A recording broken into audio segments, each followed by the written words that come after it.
Good morning बच्चों आप आवश्यकताएं तथा परिस्थितियां जिसमें भग्नाशा उत्पन्न होती है यह चैप्टर पढ़ रहे हैं, जिसमें आपको आवश्यकता क्या होती है और इसके क्या लक्षण हैं, इसका क्या महत्व है यह बताया जा चुका है। इसके अलावा आवश्यकताओं को पूरा करने के लिए हम कितना प्रयत्न करते हैं, इसके लिए इसका क्या महत्व है यह आपको आज बताया जाएगा। तो बच्चों, किसी भी आवश्यकता को पूरा करने के लिए सबसे पहले हम आर्थिक क्रियाएं करते हैं, यानी कि यदि हमें किसी चीज़ की आवश्यकता का अनुभव हो रहा है तो उस आवश्यकता को पूरा करने के लिए हम अपना पूरा प्रयास करते हैं, पूरा प्रयत्न करते हैं। और कहने का मतलब ये है कि यदि हमें किसी चीज़ की आवश्यकता है तो हम धन जुटाने का भरसक प्रयास करते हैं कि हमारी वह आवश्यकता पूरी हो जाए। तो हम ये कह सकते हैं कि जो आवश्यकताएं होती हैं बच्चों, वह आर्थिक क्रियाओं की जन्मदात्री होती हैं। यानी कि यदि हमें आवश्यकता ना हो तो हम क्रियाएं ना करें, आर्थिक क्रियाओं को हम ना करें। जैसे आप सबको पता है कि कोई भी व्यक्ति, चाहे वो शिक्षक हो, मजदूर हो, क्लर्क हो, ये सभी सिर्फ इसलिए कार्य करते हैं कि उन्हें धन प्राप्त हो। और कोई दुकानदार है, वो दुकान तभी चलाता है, इसीलिए चलाता है कि उसे उससे धन प्राप्त होता है। और इसी धन से वह अपनी विभिन्न प्रकार की आवश्यकताओं की संतुष्टि करते हैं। और इस प्रकार हम ये कह सकते हैं कि जो आवश्यकताएं होती हैं बच्चों, वह आर्थिक क्रियाओं की जननी होती हैं। अब आवश्यकताएं अनंत होती हैं। यह बात आपको पहले बताई जा चुकी है कि यदि हमारी एक आवश्यकता पूरी होती है तो उस एक आवश्यकता को पूरी होते ही हमारी दूसरी आवश्यकता तुरंत हमको महसूस होने लगती है। या कभी कभी ऐसा होता है कि एक आवश्यकता पूरी होने पर उस आवश्यकता के साथ ही दूसरी आवश्यकता जुड़ी होती है। तो ये कहा जा सकता है कि जो आवश्यकताएं होती हैं बच्चों, वो अनंत होती हैं। यानी कि इसको सीमा में निर्धारित नहीं किया जा सकता। ये इनकी मात्रा को सीमा में नहीं बांधा जा सकता। यानी कि इसी प्रकार आवश्यकता का जो क्रम है बच्चों, वह जीवन पर्यंत चलता रहता है। बच्चा जब जन्म लेता है तो उसे दूध की आवश्यकता होती है, फिर थोड़ा समझदार होता है, उसे खिलौने की आवश्यकता होती है, और बड़ा होता है वो विभिन्न प्रकार की चीज़ों की मांग करता है, और कुछ खाने की भी उसकी जो आवश्यकता होती है वह भी। यानी हमारी आवश्यकताएं क्या होती हैं, दिन ब दिन बढ़ती जाती हैं। और इतनी ज़्यादा हमारी आवश्यकताएं हो जाती हैं कि कभी कभी हमें अपनी आवश्यकताओं को पूरा करने के लिए हमें वो भी करना पड़ता है जो हम नहीं करना चाहते हैं।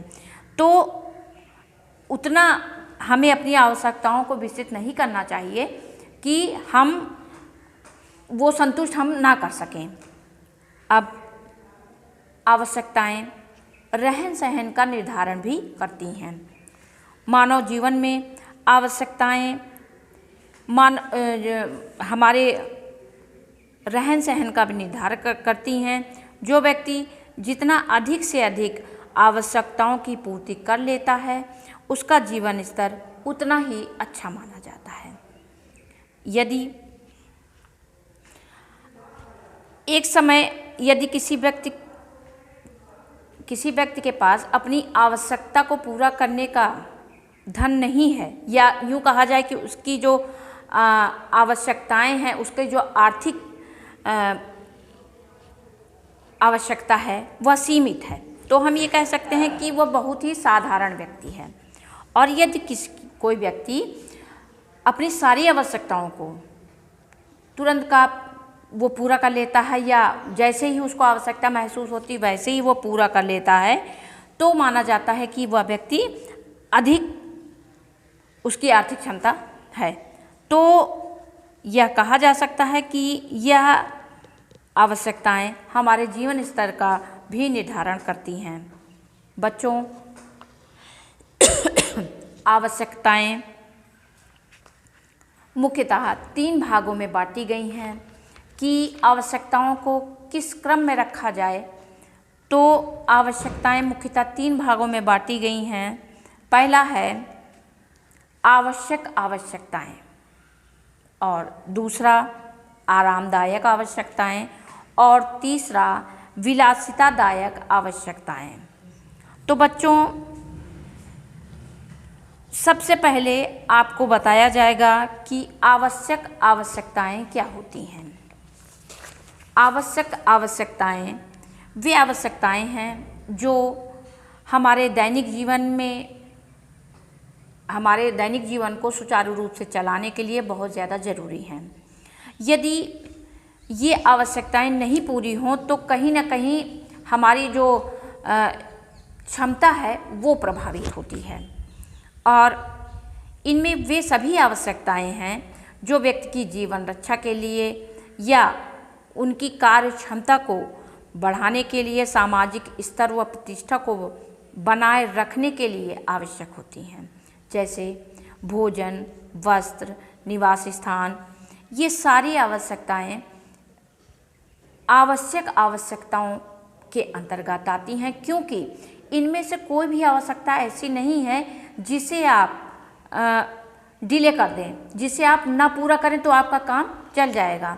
तो इनमें वे सभी आवश्यकताएं रखी गई हैं जिनमें जो हमारे जीवन को बनाए रखती हैं, हमारे उत्साह को बनाए रखती हैं, हमारी क्रियाशीलता को बनाए रखती हैं। यदि ये आवश्यकताएं पूरी नहीं होंगी तो हमारी कार्य क्षमता कहीं ना कहीं बहुत अधिक प्रभावित होगी। तो बच्चों, ये आवश्यक आवश्यकताएं हैं जिन्हें टाला नहीं जा सकता। अब बच्चों, दूसरे प्रकार की जो आवश्यकता होती है वह होती है विलासिता संबंधी आवश्यकताएं। ये वो आवश्यकताएं हैं जिनमें हम इनको पूरा करने के बाद हमको बहुत अधिक संतुष्टि का अनुभव होता है। लेकिन यदि ये ना भी पूरी हों तो हमारी किसी भी स्थिति में हमारी क्रियाशीलता या हमारी क्षमता या हमारे अन्य किसी फैक्टर पर कोई प्रभाव नहीं पड़ता है। तो ये विलासिता संबंधी आवश्यकताएं हैं और ये हमें सुख और संतुष्टि प्रदान करती हैं। इसके अभाव में न तो हमारी कार्य क्षमता में कोई कमी आती है, न हमारी संतुष्टि में, और ना ही हमारे सुख में। भले ही अगर हम ये मान लें कि हमारे पास बहुत अच्छे अच्छे वस्त्र हैं, बहुत महंगी महंगी गाड़ियां हैं, और यदि नहीं भी हैं तो भी हमें कोई फ़र्क नहीं पड़ता। तो यह बहुत, जिनके पास बहुत अधिक पैसा है, यह आवश्यकताएं केवल उन्हीं लोगों के लिए हैं। और इन्हीं आवश्यकताओं के अंतर्गत कुछ ऐसी आवश्यकताएं हैं, यानी कि जो विलासिता संबंधी आवश्यकताएं हैं बच्चों, उन्हीं के अंतर्गत ये आवश्यकताएं आती हैं जिनमें कुछ हानि रहित आवश्यकताएं हैं तो कुछ हानिकारक आवश्यकताएं भी हैं। जैसे अगर हम विलासिता संबंधी कुछ आवश्यकताएं हैं जिन्हें हम पूर्ति कर दें तो हमारी कार्य क्षमता पर कोई हानि नहीं होती। जैसे हमने महंगे कपड़े लिए या महंगे वस्त्र लिए, महंगी गाड़ी ली, तो उससे हमारी सेहत पे या हमारे क्रियाशीलता पर कोई बुरा प्रभाव नहीं पड़ता। लेकिन यदि हानिकारक आवश्यकताओं को यदि हम पूरा करते हैं तो हमारी कार्य क्षमता में कमी आती है। जैसे यदि लोग नशा करते हैं और नशा करने की आवश्यकता को पूरा करेंगे तो उनकी कार्य क्षमता बाधित होगी, उनका स्वास्थ्य बाधित होगा। और इसी प्रकार बच्चों, ये तीसरे प्रकार की जो आवश्यकता है वह है तीसरे प्रकार की आवश्यकता है बच्चों, वह है विलासिता आरामदायक आवश्यकता। अब आरामदायक आवश्यकता में कई प्रकार की हमको सुविधा प्रदान करने वाली वस्तुएं हैं जो हमारे कार्य को बढ़ाती हैं, हमारे समय को बचाती हैं और हमारे धन को भी बचाती हैं। और ऐसी आवश्यकताएं पूरा करने के लिए हम भरसक प्रयत्न करते हैं। और बच्चों, ऐसी आवश्यकताओं को जहाँ पर हमारे श्रम की बचत हो, हमारे धन की बचत हो, हमें ऐसी आवश्यकताओं को पूरा करना चाहिए। और इन आवश्यकताओं को पूरा करने में हमारे स्वास्थ्य, हमारे आर्थिक क्रियाओं पर कोई बुरा प्रभाव नहीं पड़ता। अब बच्चों, आज के लिए इतना ही कि जो आवश्यकताएं होती हैं उनके क्या गुण होते हैं और इन्हें कितने प्रकार में बांटा गया है या इनको कितने हम तरीके से बांट सकते हैं, तो और आगे की वीडियो में आपको और इसके बारे में बताया जाएगा। आज के लिए बस इतना ही। Thank you.